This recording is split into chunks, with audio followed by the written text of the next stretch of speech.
The Tzu Chi branch in Malaysia's Malacca recently hosted a 2-day first aid training course with the help of St. John's Ambulance. Instructors taught volunteers the proper steps to administer first aid in emergency situations, including how to dress wounds and how to perform CPR.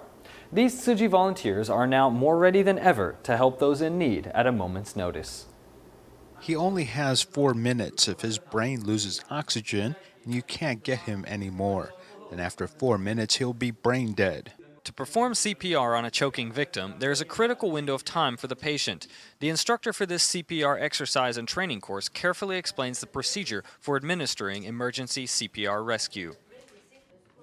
I want to learn all the correct steps. Before, I was able to help a lot of people, but I made some mistakes, so I need to learn the right procedure to make sure I can help to the best degree possible. There must be a first aider in every home and a nurse in every home with ID. Here in Malacca, the Tzu Chi chapter, in cooperation with the St. John's Ambulance, is training its members in basic first aid techniques. Over the course of 2 days, these volunteers are getting a detailed professional course in first response and life-saving procedures.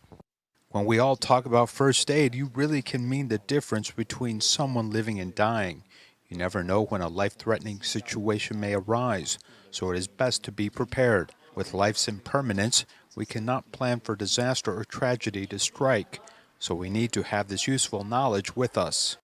When a victim is seriously wounded, people often wonder if they should stop the bleeding first or dress the wound first. Emergency responders clarify some common mistakes that people often make. At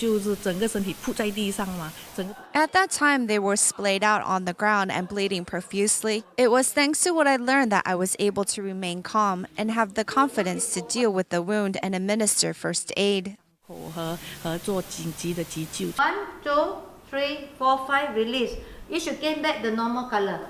After the training, it is hoped more volunteers will be ever ready to deal with life-threatening situations as knowledgeable first responders.